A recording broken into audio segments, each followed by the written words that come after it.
Antes de ler a palavra de Deus, eu gosto sempre de fazer uma introdução, que às vezes não tem muito a ver com o tema que eu vou falar, mas dessa vez tem. Justamente quando o pastor João nos pergunta qual tema quer falar, sabe aquela pessoa que é cativo num lugar, gosta de sentar num só lugar, gosta de comer comida, a mesma comida sempre? Eu sou mais ou menos assim. E eu falei para ele, não, meu negócio é família, eu gosto de falar sobre família, então me dá esse tema aí, guarda ele para mim aí, que é disso que eu quero falar. Eu me sinto muito bem falando desse tema, porque eu tenho sido alvo das misericórdias e do favor de Deus na minha casa e no meu lar. E uma das coisas que eu aprendi na vida é de que tanto a autoridade para falar como para fazer alguma coisa, essa autoridade advém ou pelo fato de que você já a faz, você já é alguém que pratica aquilo ali, ou você foi imbuído de uma autoridade, alguém investiu ou revestiu você de autoridade.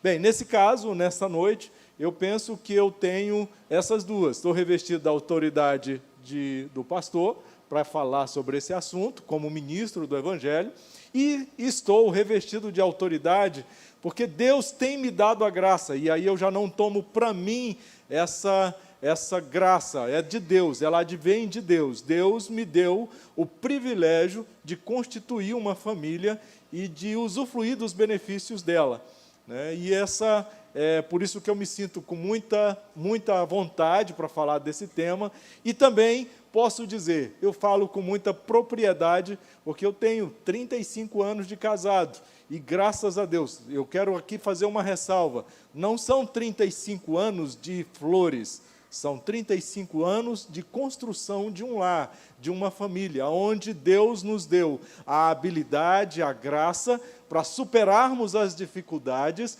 e constituir uma família, um lar. Uma das premissas que eu sempre coloquei na minha mente, no meu coração, foi: se eu vou fazer sacrifício para estudar, para formar, para crescer, para ser alguém, por que eu não devo imprimir maior sacrifício ainda para poder ter uma família abençoada? Então, cada adversidade que eu vivi com minha esposa, o meu pensamento final era: eu casei para viver e viver o resto da vida. Eu estou falando isso porque essas coisas, o tema que eu vou tratar é um pouco diferente, mas às vezes a gente tem uma ideia muito, como é que eu posso dizer, muito apaixonada do que é casar, do que é constituir família, e esquece que o casamento, que o constituir família, envolve sacrifício, né? Envolve sacrifício. E esse sacrifício não é pago pelos pais que formaram vocês e que fizeram o casamento de vocês, não. É por você, cada casal que decidiu juntar com uma mulher, o homem que decidiu juntar com a mulher com o homem, formar uma família, é eles que vão pagar o preço, né, para terem uma família. E aí agora sim, o tema que eu escolhi foi edificando a família. A unção é justamente para que nós possamos restaurar a família, ou seja, trazer a família para os propósitos de Deus, para aquilo que é a vontade de Deus. Mas, além de restaurar, muitas vezes a gente esquece da edificação, né?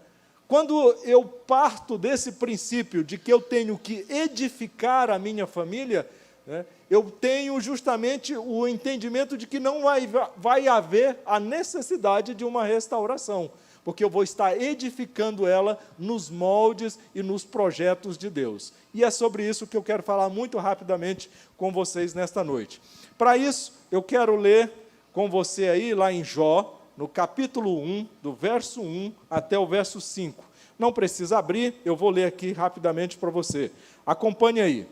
Havia um homem na terra de Uz, cujo nome era Jó, e era este homem íntegro, reto e temente a Deus, e desviava-se do mal. E nasceram-lhe 7 filhos e 3 filhas. E o seu gado era de 7.000 ovelhas, 3.000 camelos, 500 juntas de bois, 500 jumentas, Eram também muitíssimos os servos a seu serviço, de maneira que este homem era maior do que todos os do Oriente. E aqui a parte que eu quero frisar. E iam seus filhos à casa um dos outros e faziam banquetes, cada um por sua vez, e mandavam convidar as suas 3 irmãs a comerem e beberem com eles. Sucedia, pois, que, decorrido o turno de dias de seus banquetes, enviava Jó e os santificava, e se levantava de madrugada e oferecia holocaustos segundo o número de todos eles, porque dizia Jó: porventura pecaram meus filhos e amaldiçoaram a Deus no seu coração. Assim fazia Jó continuamente. Veja bem, o texto que eu li aqui, muitas vezes, e alguns fazem uma aplicação para um outro contexto histórico, que foi a vida de Jó, mas eu quero pegar justamente esse princípio aqui, que está relatado nesse livro, mostrar justamente o que era a família de Jó. Mas antes de nós chegarmos aqui, e eu não vou abandonar o texto, tá? Eu vou voltar no texto, logo lá na frente, eu quero falar algo para você. O homem, lá em Gênesis, no capítulo 2, verso 24, diz que o homem deixará pai e mãe e unir-se-á à sua mulher, ou à sua esposa, e serão ambos uma só carne, certo? Esse é o momento, ou é a forma em que nós começamos a constituir família. Eu já tenho um filho casado, eu me casei, depois meu filho agora casou e saiu de casa, nos deixou e está formando família. E esse é um processo natural. O constituir família é algo simples e algo corriqueiro da nossa vida.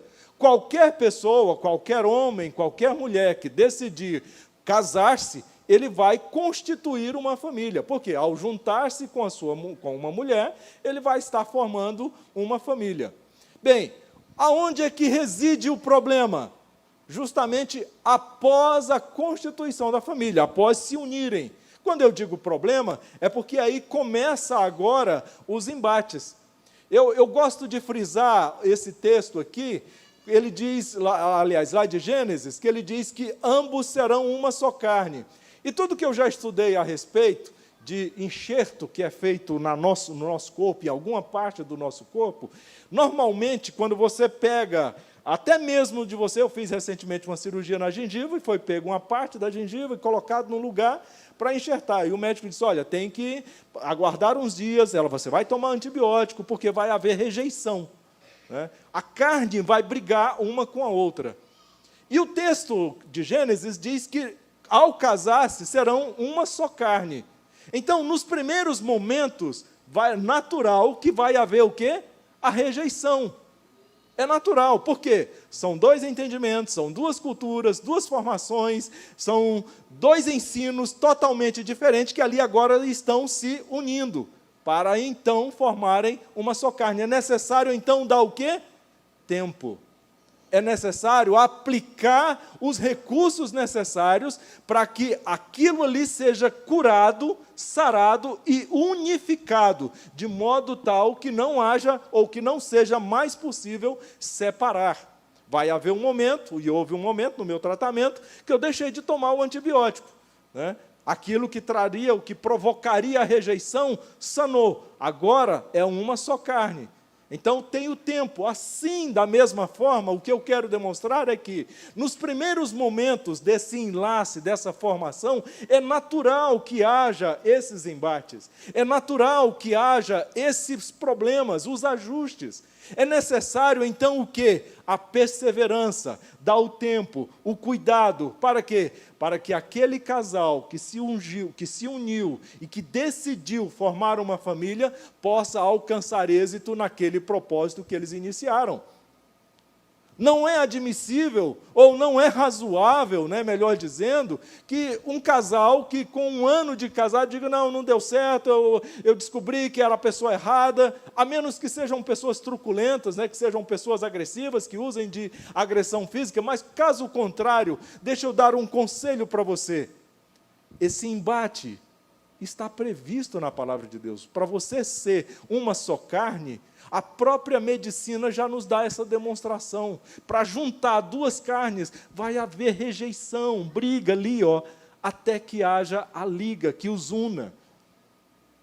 Bem, esse ponto, eu fiz essa observação justamente para que você compreenda essa primeira fase. Mas o segredo está justamente aqui na ação de Jó. Veja bem, esse texto que nós lemos dá uma clara demonstração das posses de Jó. Jó era um homem rico.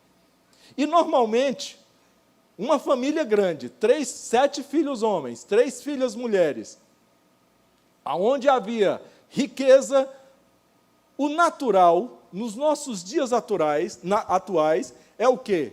É de encontrar um filho grilado um com o outro, porque o pai acha que o pai favorece o do meio, favorece o caçula, favorece o mais velho, e normalmente há o quê? Uma dificuldade entre os filhos.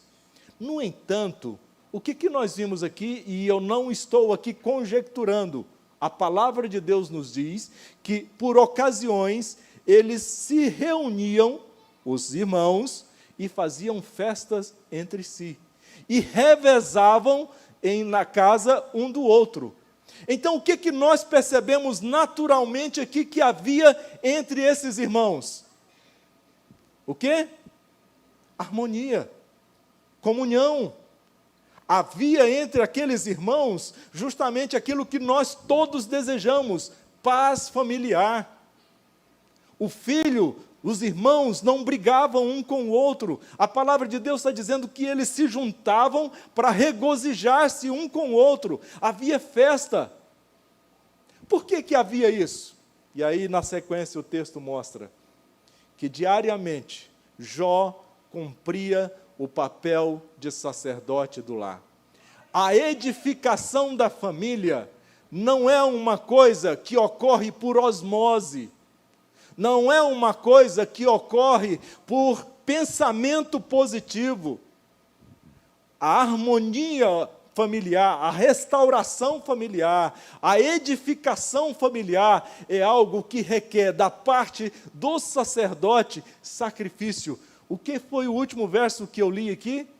E Jó, por terminados os dias das festas, ele apresentava sacrifício ao Senhor.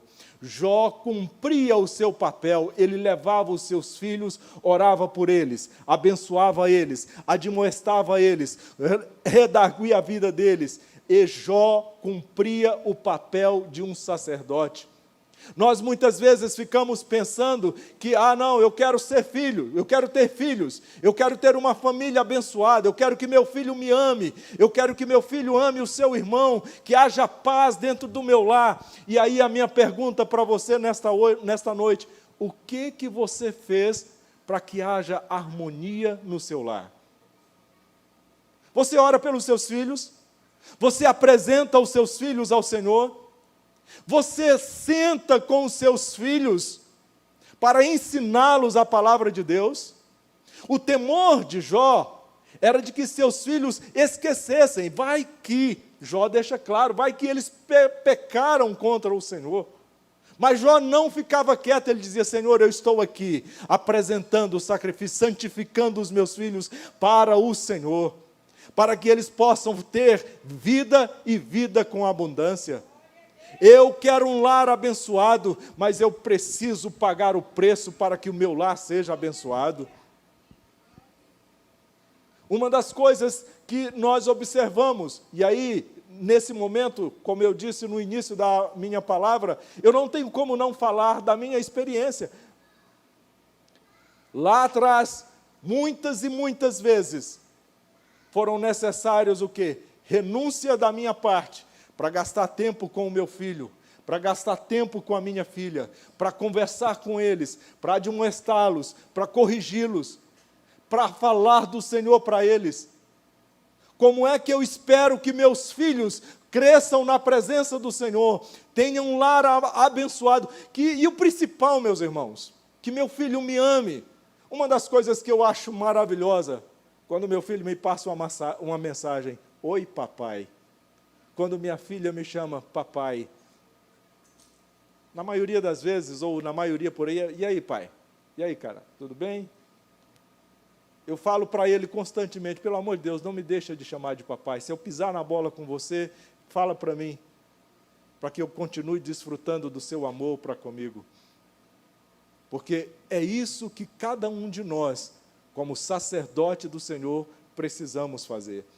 Eu não tenho como aqui apenas passar para você, não existe uma receita mágica, não existe um procedimento mágico, e com todo respeito, nós vamos ungir você, mas não é o óleo, não é esse óleo, ele não contém poderes sobrenatural. A unção aqui vai vir da parte de Deus, se você santificar a sua vida, para que Ele te capacite para edificar a sua casa. Na minha arrogância, muitas vezes, na maioria das vezes em que eu achei, na minha arrogância e presunção, que eu estava certo, eu errei. Eu errei.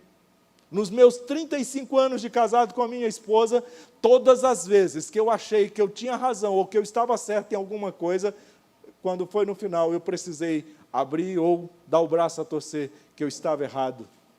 Mas no dia que eu me submeti à direção de Deus, eu passei a desfrutar daquilo que era a minha vontade em relação ao meu lar e à minha família. Sabe por quê? Quem nos capacita é o Senhor. A unção que você vai receber hoje, ela é uma unção para você lembrar fisicamente, eu fui ungido. Para quê? Para ser instrumento do Senhor na minha casa. A minha casa será edificada para o Senhor. Eu e a minha casa serviremos ao Senhor. Aqui não há lugar para Satanás. Antes, quem impera aqui é o Senhor. Deixa eu dizer algo para você. Eu ainda tenho alguns minutos, e eu vou tomar alguns minutos agora do pastor Alaí. Fica um tomando do outro tempo aqui, né? A gente, às vezes, olha o erro que nós cometemos, meus irmãos. Muitos pais, e é uma coisa, eu falei isso muito no curso que a gente dava, tinha um curso CRAU, lá tinha uma matéria específica. Muitos pais acham que pegar um celular, pegar um notebook, ou fazer uma assinatura de uma Sky e colocar o filho na frente da TV é a solução para ele ficar em paz. Você está criando um problema de uma dimensão que você não tem noção. Porque aquilo que deveria ser papel seu fazer, outros estão fazendo, e da maneira mais mundana que possa existir. Então, eu quero dizer para você, não abdique do direito ou do dever de ensinar os seus filhos. Não abdique do dever de sentar com a sua família e passar para ele os preceitos do Senhor. Não abdique do dever que cada um de nós temos de orar pela nossa família. Meu filho já casou. Uma das coisas que eu sempre falo, eu não quero interferir, não posso, não vou. Mesmo que eu não concorde com alguma prática, o que eu posso fazer agora é orar para que Deus fale no coração dele. E se porventura, como ele faz, ele me procura, papai, o que o senhor acha disso e disso? Eu dou para ele o meu parecer, não uma ordem. O meu parecer é esse, meu filho. Tome a decisão, sente com sua esposa, converse e faça. Mas mesmo hoje, eu oro pelo meu filho. Mesmo hoje, eu oro pela minha filha, ainda não casou, mas é o meu papel, é o meu dever, porque nós somos sacerdotes do Senhor. Se coloque de pé nesse instante. Eu quero terminar essa palavra dizendo para você nessa noite, a edificação, e aí aplicando agora aquilo que é o propósito desta noite, a restauração familiar, que você tanto almeja, começa com você agindo lá na sua casa. O pastor dessa igreja, por mais que ele ame você, ele não pode interferir lá na sua casa. E deixa eu dizer algo para você, pai. Se o pastor João vê um filho aqui maltratando o pai, sabe o que é o máximo que ele pode fazer? Chamar aquele filho e conversar com ele. Mas sabe qual é a autoridade que vai prevalecer na mente daquela criança? Vai ser você, pai, se você sentar com ele e conversar com ele. O pastor João pode até ajudar, ele pode até dar um conselho, mas sabe de quem é a autoridade? É sua. A autoridade é sua. O máximo que nós podemos fazer lá na sua casa é te ajudar com oração e com uma orientação. Nada mais. A autoridade lá é sua. Deus constituiu você. Faça como Jó. Ore por sua casa. Ore por sua família. É bonito, né? Eu acho fantástico. Eu gostaria, falo para minha irmã de vez em quando, eu chamo o pastor João lá em casa, e aí compro lá uma carninha que ele gosta, né? E aí a gente assa uma carne, eu falo para eles, eu gostaria de fazer isso muitas e muitas vezes, da gente reunir. Isso é coisa que acontece lá dentro da nossa casa, da nossa família. Por quê? Porque é bom. Isso é maravilhoso. Quem não quer isso? Todos nós desejamos isso. Todos nós almejamos isso. Mas a grande pergunta é, o que você está fazendo para isso acontecer? O que você está fazendo para isso acontecer? Só achando bonito não vai resolver. Só achando maravilhoso não vai mudar a história. Mas se você colocar em prática, eu garanto para você, aquilo que Jó fez redundou em bênção na casa dele, na vida dele. Vamos orar? Pai, no nome de Jesus Cristo, nesta hora eu abençoo a tua igreja, abençoo o teu povo, para que eles possam experimentar restauração em suas casas, que eles possam experimentar favor e graça da parte do Senhor para a vida deles, no nome de Jesus. Amém e amém. Que Deus nos abençoe.